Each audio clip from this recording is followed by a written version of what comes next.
August 1976. The Allagash Wilderness, Maine.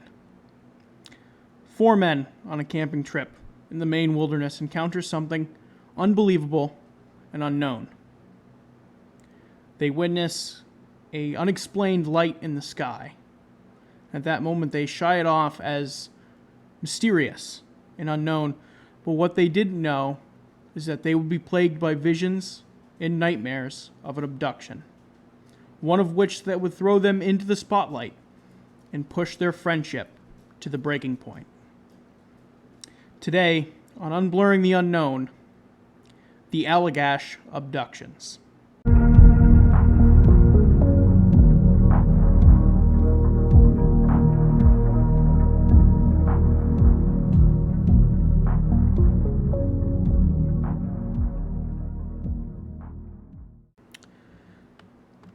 Welcome back to Unblurring the Unknown. I am your host, Dominic, and today we have a very interesting topic for today's episode, and it is the Allagash Abductions.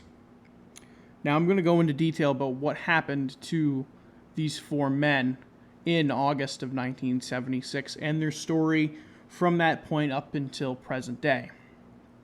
Now, I want to forewarn everybody, there is times in telling this story that can be disturbing and or graphic, so I do want to give that disclaimer before we get into the story, as there are a lot of things that could be unsettling to some people, and a lot of them are direct quotes from the men who supposedly got abducted. Now, before we get right into this episode, I want to say that thank you for listening, and if you are listening on Spotify, I am also available on YouTube. Go ahead and follow me on Instagram at Unblurring the Unknown, and don't forget to send me topic suggestions at unblurringtheunknown@gmail.com. I usually do that at the end, but I decided to plug it in the beginning just so everybody understands of how to get in touch with me, how to follow, and how to stay in the loop for future episodes. Now, that being said, let's get into the story. Now, the start of the story begins in 1976. Four men, Jack Weiner, Jim Weiner, who were twin brothers, Chuck Rack, and Charlie Foltz, decide to spend the last remaining weeks of summer going camping up in the Allagash Wilderness of northern Maine. Now, where exactly is Allagash, Maine? The town of Allagash is situated right on the border of Canada and is at the meeting point of the Allagash and St. John rivers. It only has a full-time population of 237 people as of the 2020 census, and early in this area's history, many Native Americans lived here in pockets until the lumber industry started arriving. The land is much of just dense forest that is also situated to many rivers and lakes, and a lot of these rivers run to the central part of the state towards larger cities. Now, these rivers would become important transit routes for the loggers to transport their hauls from the north and from the Allagash Wilderness to the cities, towns, and mills to the south. Now, the logging business got an easier way to do this and an easier way to make money when the trains and railroad were introduced to the area. The excess of bodies of water made the railroad construction difficult and often time-consuming, and now modern-day Allagash, which now with logging industries kind of not being the primary moneymaker anymore, modern-day Allagash is often considered in the middle of nowhere. Now, much of the roads are still dirt, the weather is often sporadic and extreme, and there is also a severe lack of Wi-Fi and internet access. Now, why did I tell you all that? I wanted to give you a little tidbit of history so you could kind of get a better understanding of where this whole story took place. This story really took place in the middle of nowhere. You are about as high up to the point where you're at the very top of Maine to the point where Canada is actually down. If you look at it on a map diagonally, it is down. That's how far up you are. And if you don't know anything about that portion of Maine, like I said, pretty much all wooded, dense forests, not much going on, and it's really a unknown landscape that is very untouched for the majority of it. Now, the four men decided to camp for 2 weeks out in the wilderness, and off the bat, it did not take them long to notice that they were not alone. Now, through the articles I read on this entire story, one article said that they had their first encounter with something unknown on the first day, whereas the other ones I read said they had it on the second day. Now, more articles said it was the second day, so for the sake of the storytelling and everything like that, I'm going to go with the idea that the first sighting happened on the second day, because I found that one article said the first day, a couple said the second, so I'm going that this happened on the second day. So theoretically, the first sighting of something unusual happened fairly soon into their camping trip. So on the second night, it was Jim Weiner who first noticed something unexplained in the sky. He goes on to say, and I quote, "It was just floating above the treetops. Didn't seem to be moving in any direction. And I looked at it through the binoculars for maybe 15 seconds, 30 seconds, and it suddenly just winked out from the outside edges inward. I mean, it literally just went whoop like that, and it was gone. There was something about this thing that left me with an odd feeling that wasn't quite right, but I didn't really dwell on it." End quote. Now, as Jim stated in that quote, the men really didn't think anything of this. And in all honesty, they actually kind of shrugged it off as just it could being a majority of anything. They just weren't very concerned or worried about it. Now, 2 days later, after their first encounter, is when they would have their second. And this is when the actual abduction supposedly happened. Now, like I said, second encounter happened 2 days after the first, and this is when they were all night fishing on the river. They had just lit a fire at camp and headed for water to try their luck. Now, Chuck Rack was the first person to notice the identified object in the sky this time. Chuck said that he had this strange feeling of being watched that he could not get rid of. He turned over his right shoulder and looked into the sky and saw what he describes as a round globe of light. Jim would go on to describe his second incident like this, and I quote, "It had this roiling effect to it, like a miniature sun, very, very bright. It lit the treetops up like daylight, and it was absolutely silent." End quote. Now, the men describe saying that they observed the bright light for what felt like several moments until Charlie Foltz tried to communicate with the object. Now, Charlie would take out his flashlight and try to signal the object with an SOS. So if you don't know what this means by using a flashlight to signal SOS, I'm going to tell you. So signaling SOS with a flashlight involves you doing 3 quick light flashes, followed by 3 longer ones, and then 3 quick ones again. So this is meant to mimic the Morse code signal for SOS. Again, just so you have an idea of kind of what that looks like. Now, the men say the response from the unidentified light was instantaneous. It started getting closer to the men. Once realizing the light was rapidly approaching them, all of the men had the same idea to get back to camp as soon as possible. Charlie dropped the flashlight, and the men who were out in the water started paddling back to land as quickly as they could. Jack Weiner describes this part of the incident, and I quote, "I remember looking over my shoulder, trying to keep an eye on this object as it was coming up behind us. It was getting very close. It was almost on top of us at that point. I remember thinking that we are not going to outrun this thing." End quote. The next thing the whole group remembers, after the light rapidly approaching them, was all of them being on the shore of the river, staring up at the object. That is the first thing that they remember after being chased by the object. Now, they described them being as close to the light object.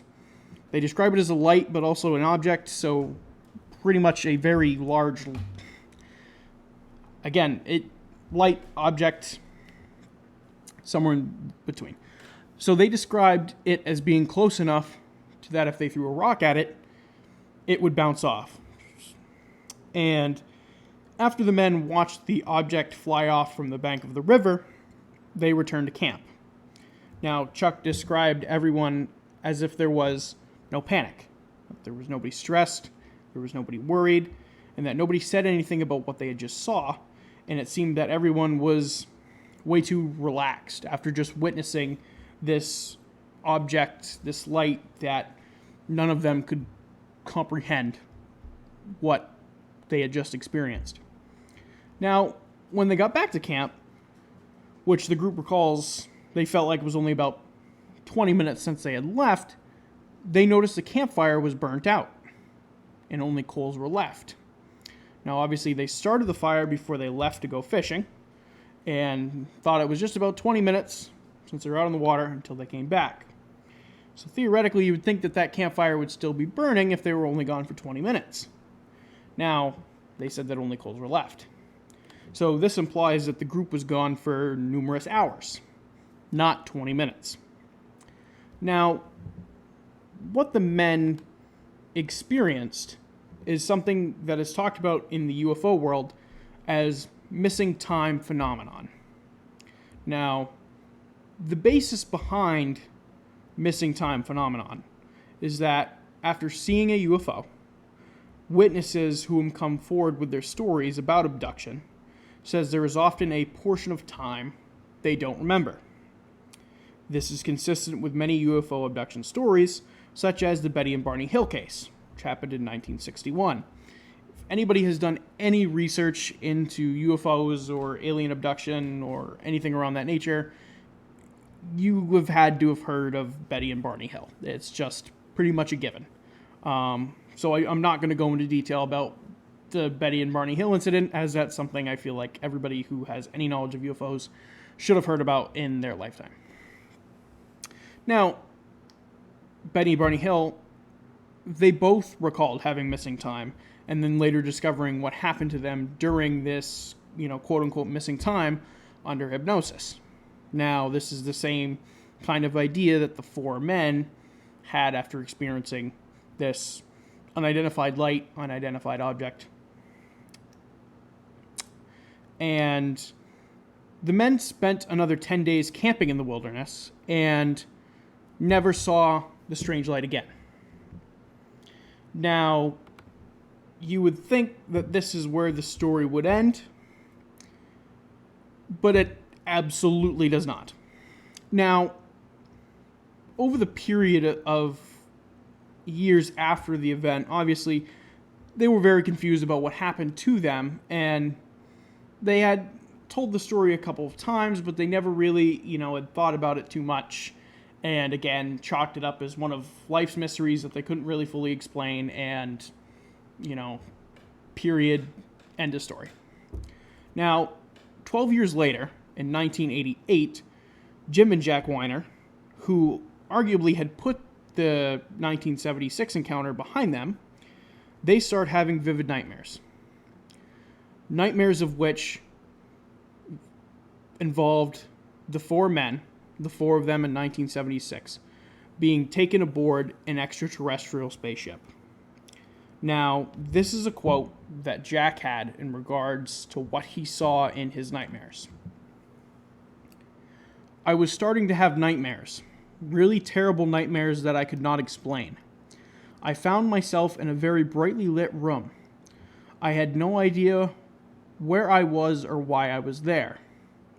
To my left, I could see my brother Jim, Chuck Rack, and Charlie Foltz sitting on some type of bench, and they were all naked.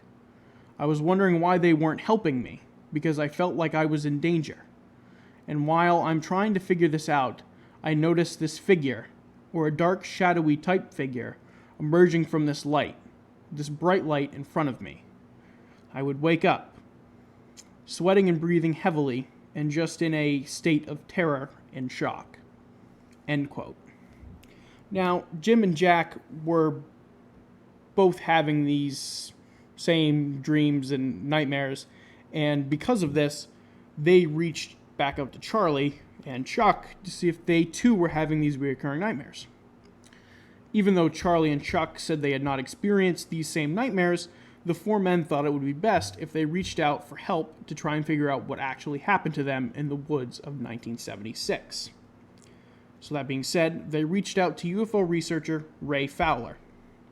Now, Fowler suggested that possibly the best way to figure out what happened to the four of them that fateful day in 1976 is to undergo hypnosis. Now, all these four men agreed, and under hypnosis, the men gave all of the same accounts of the events that day. Now, an important thing about these sessions is that they were conducted independently of each other. So the men were not in the same room when these hypnosis sessions were taking place, and the men had no idea what the others were going to say while under hypnosis. Now, that being said, they all recounted the same events of that day, and if they weren't the same, they were extremely similar. A lot of these events include such as being tested and having samples of their bodily fluids being taken by indescribable beings. Now, the following are some excerpts from the sessions that the men did. They don't know what to do. I think they think I'm going to come after them. I feel like I want to. The first one that comes near me, I'm going to throttle him. I don't like these things. I don't care where they come from. They shouldn't be doing this to people. End quote. And that was from Jim Weiner. And here's another quote. They're right there. Their face is right in my face. I don't know why. I don't want to know. I don't want to know what they want. They're saying things. In my head, they're saying, don't be afraid, they say. Do what we say. Just do what we say. End quote. And that was from Jack Weiner.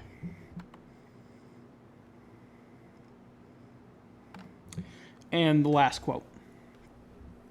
It's like a doctor's office. I get that. It's cold. Like a doctor's office is cold. They put the panel over your chest. Then they scrape your arms and your chest, your legs and thighs. We shouldn't be here. I just keep thinking, I want to be back in the canoe. And that quote was from Charlie Foltz. Now, like I said, it wasn't until all of these sessions were over did they realize that they had all described the same events. Now, they even went forward and all did polygraph tests. And if you don't know what a polygraph test is, it's pretty much a lie detector test. Polygraph is the fancy term for it. So they all went forward and did a polygraph test to see that if under hypnosis, they were somehow making these events up, and all four of the men actually ended up passing the polygraph tests. So pretty much everything that they said under hypnosis and everything that they remembered was true, and they weren't lying about it. Now, so what does this all mean? Did these four men genuinely get abducted by aliens? That kind of remains unclear. However, in doing some digging, obviously as I like to do because I don't think the story just starts and ends, I did some digging. And I found a few things to be interesting. Now, I found an article published by the Portland Press Herald in 2013 about Jim Weiner and Charlie Foltz. In this article, it stated that Jim and Charlie were getting together at a UFO event in Portland where them and about a dozen other witnesses who have claimed to have experienced UFO activity all came together at this conference. Now, Jim and Charlie were getting together at this conference to retell the events of that day in 1976. Now, at this conference, Jim and Charlie recounted this entire story, and it matched very much with the original telling of this story, for obvious reasons. They stuck by this story in its entirety, and they really stuck by the idea that this entire story and this entire recounting of events was not for financial gain. Now, Charlie said at this conference that really the only thing that they have received from the events that took place in 1976 is public ridicule. Nobody believed them that this incident took place. It was only until they went and talked about it to UFO researchers was that until somebody actually believed the story. Now, that being said, Jim and Charlie viewed the conference as a way to share this experience again to a group that believes this whole story is genuine.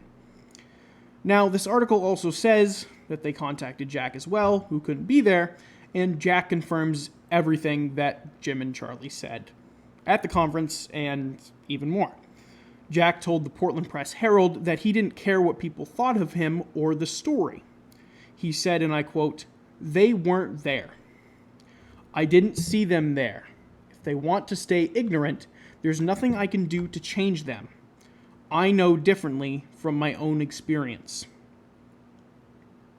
So again, these three men were very much on the same page, even after all this time. And obviously this article was written in 2013, so even from 1988, from when they first had the hypnosis sessions, or even from 1976 to 2013, they believed that everything that happened to them was genuine, that none of this was made up, they weren't doing it for financial gain, and this was real. Everything that happened was real. Now, at the time of this publication, Chuck had been out of contact with the group for more than 2 decades. Why he had not associated himself with the group for 20 years is something I don't fully understand. And now this is kind of where it gets a little interesting.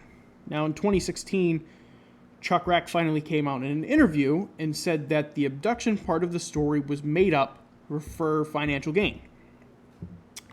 However, he does go on to say that the group did see an unidentified object in the woods on their camping trip, and that part of the story was real. However, the abduction part of the story was not real, and that was made up strictly as a cash grab. Now, who is right and who is wrong? Now, Ray Fowler, the UFO researcher that the 4 men originally went to in 1988, did write a book about this event. However, it didn't come out until 1993, and I couldn't find any information online about the group receiving money of any kind to quote-unquote sell the story, or sell the story to Ray Fowler so he could write a book about it, and I didn't see any evidence about any TV shows or movie deals or anything of that sort. I think you have 3 witnesses who continue to stand by their words on what happened, versus Chuck, who is kind of standing by that they saw something they could not explain, but is saying the abduction part of it did not happen. So, with all that information, that brings us to the theories portion of this episode. Now, I have 3 theories. Some of them are easy to understand, and one of them I'm going to kind of mesh together by what I think might have actually happened. So, the first theory is this being a complete hoax and completely fake. Now, can I buy that? Sure. But even though Chuck Rack said that the abduction part of the story was fake, he did say that the UFO sighting was real. So, if just the abduction was fake, why does Jim, Jack, and Charlie stick by the story?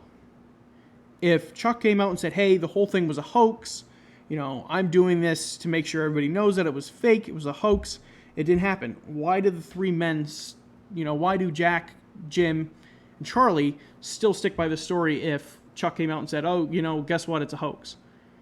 Are they still trying to capitalize on fame and fortune when they're in their 70s? That just doesn't seem likely to me. I'm not trying to say that, people in their late 60s, 70s, or 80s don't want money, because everybody wants money, but if the story was fake, Chuck came out and said that the abduction was fake, why would you still stick to the story after 40 years in an attempt to get more fame and more money out of it?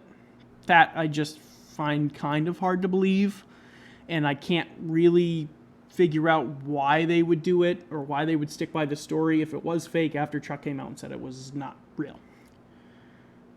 Now, theory number 2 is that everything is real.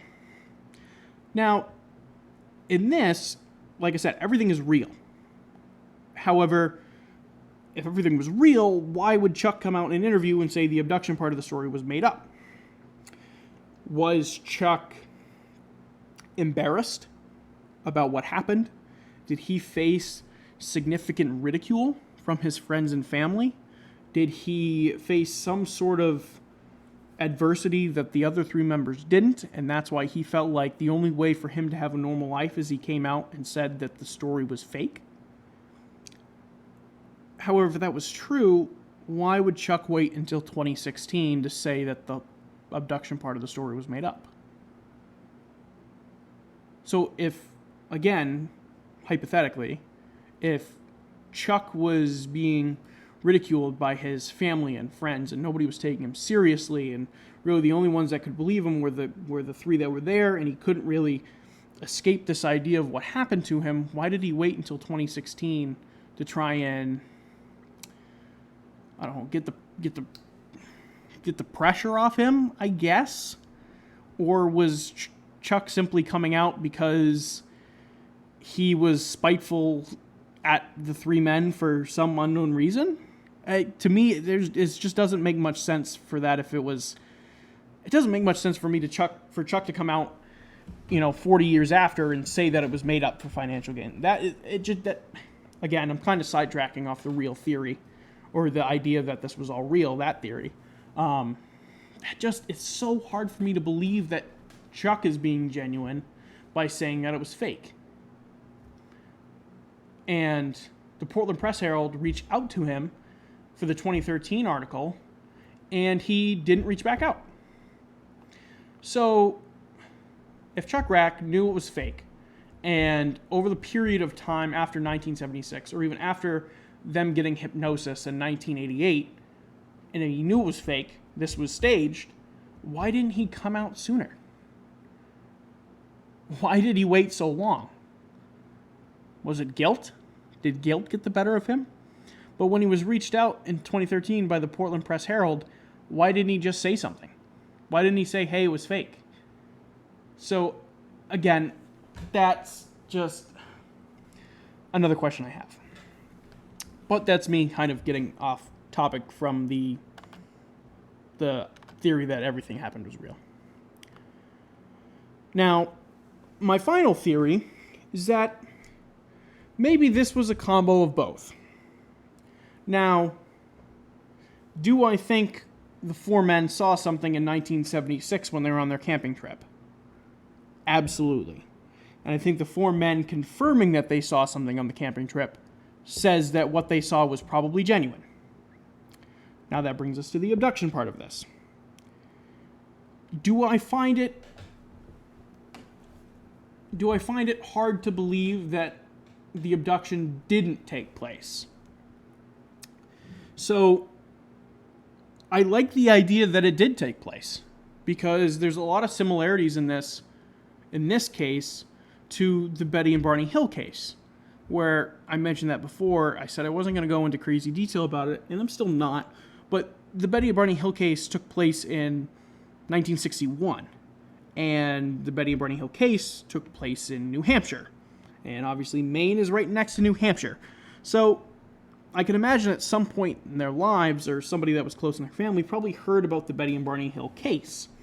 Now, the Betty and Barney Hill case took place in 1961, whereas this story took place in 1976. So did it take them 15 years? If they were going to make a story up, because they had heard of the Betty and Barney Hill case, if they're going to make a story up, why did it take them 15 years to fake it? If they're like, hey, they got all this attention, they got, all this recognition from it, that'd be really cool if we got that, let's make up a story. Why'd they wait 15 years if they had heard about it? And obviously, I've talked about this before on previous episodes, the whole UFO thing was not mainstream in the 60s and 70s. It was not. People looked at you and said, oh, you're crazy. That's what people looked at you in the 60s and the 70s. Nowadays, you say, oh, yeah, I saw a UFO. People were like, oh, where? Let's all go together. That was not the idea in the 60s and the 70s. It was not. You didn't talk about that. And if you did talk about it, people thought you were crazy. So, that being said, do I think the story is made up? No. I don't think the story is made up. Do I think they could have got some financial gain out of it? Sure, but there's no evidence to back that up. So, Ray Fowler wrote the book, came out in 1993. I couldn't find any information online about how popular the book was or anything like that. I couldn't find any information on that. Obviously, the articles were like, oh, UFO researcher Ray Fowler, like he was kind of well known. I've done a lot of UFO research just from the time I was a kid till now, and I have not heard of Ray Fowler before, so I could be wrong. If anybody else has heard of Ray Fowler and you can contradict me on that, go right ahead. But personally, I had not heard of him up until this story. And you didn't see any evidence about any, like I said, TV shows or movie deals. I couldn't find anything about that. So, to me, I want to lean like this could be, again, I'm so kind of on the fence on both. So that's why I'm leaning towards that it's maybe a combo of both. Do I think, again, and this is me literally just spouting mumbo jumbo and me free talking about what I think this is, but that's kind of what I do, so you kind of have to bear with me here for a certain extent. I think it's real, but I think could have some things been embellished for the book? Sure, some things could have been embellished for the book, so I guess that you could say that, it was a combo of both. Some of it was embellished for book purposes, but I don't think exactly these men were very well off, even if they did get paid from the book. I certainly don't think so. So, in conclusion of all of this, I want to lean towards that it's real.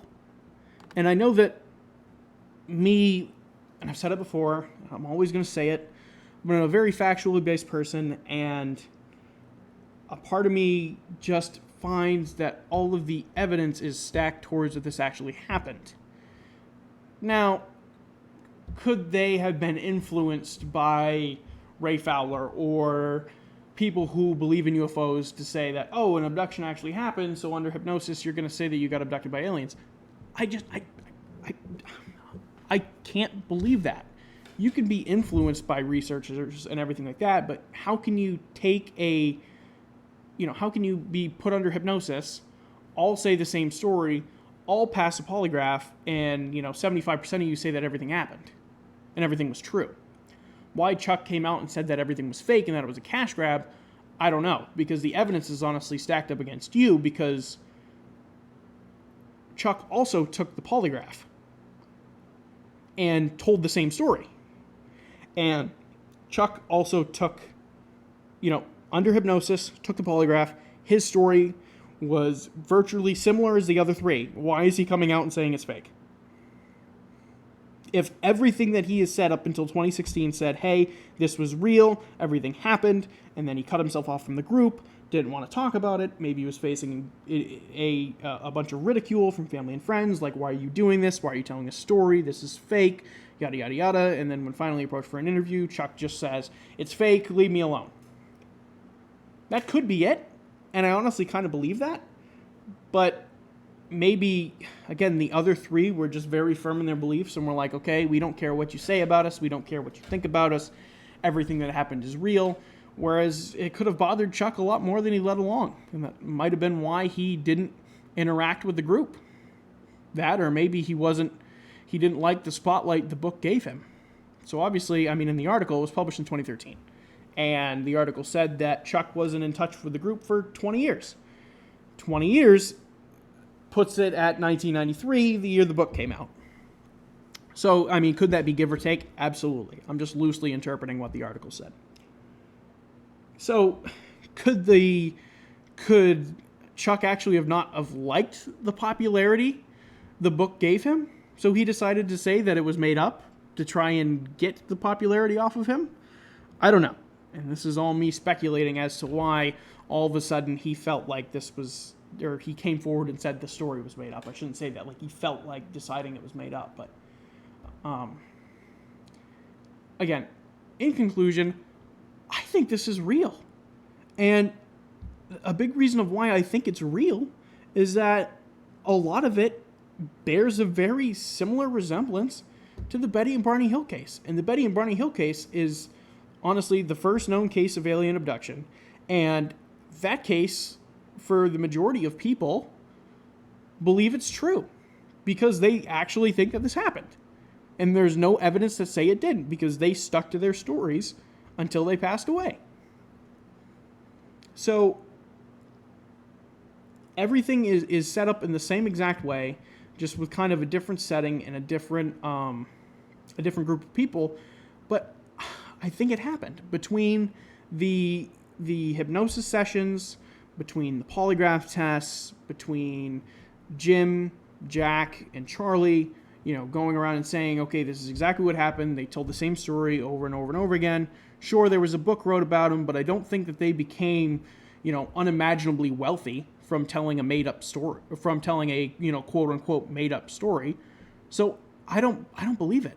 Those three men stand very firmly in their beliefs, and I think that maybe Chuck didn't like it, or that Chuck felt like he was being faced with some sort of ridicule, like I've mentioned, and he felt like maybe saying it was fake would, take him out of the spotlight, or maybe the spotlight was not something he was comfortable with. But nonetheless, I think this story is real, and I know that you heard me drone on and on about theories and what I think and everything like that, but I hope I kind of summarized everything, and I hope all of you agree with my analysis of what happened to these four men. Now, that being said, that concludes today's episode of Unblurring the Unknown over the Allagash Abductions. Now, I did the plug in the beginning. I'm going to do it again. If you are listening to this on Spotify, I am also up on YouTube. If you're listening to this on YouTube, I'm also up on Spotify. Follow me on both. Turn on notifications so you get notified every time that I post a new episode, so you are constantly in the loop. Go ahead and also follow me on Instagram. On Instagram, I will be posting pictures, photos, and media that relate to the episodes, so you don't have to go digging around the internet. I'll put it all in one convenient spot for you so you can look at it and say, okay, there's all the relevant stuff I need to know. Cool, great, wonderful, now I understand. And lastly, send me some mail. Send me some mail. My inbox is dry. Send me some mail. unblurringtheunknown@gmail.com. It could be a variety of anything, just nothing crazy or stupid or inappropriate. Send me topic suggestions. I'd love to hear your topic suggestions. I've got a few. I've kind of put them in the list, and a lot of them are like, okay, I've never heard of this before, and I got to spend a heck of a lot of time researching it that I can't possibly do all in 1 week. But that being said, send me topic suggestions. Follow me on Instagram, and subscribe to me on Spotify and YouTube. So, that concludes today's episode. I will stop my droning on, and you can continue with the rest of your day. I appreciate you all for tuning in, and I will see you on the next one.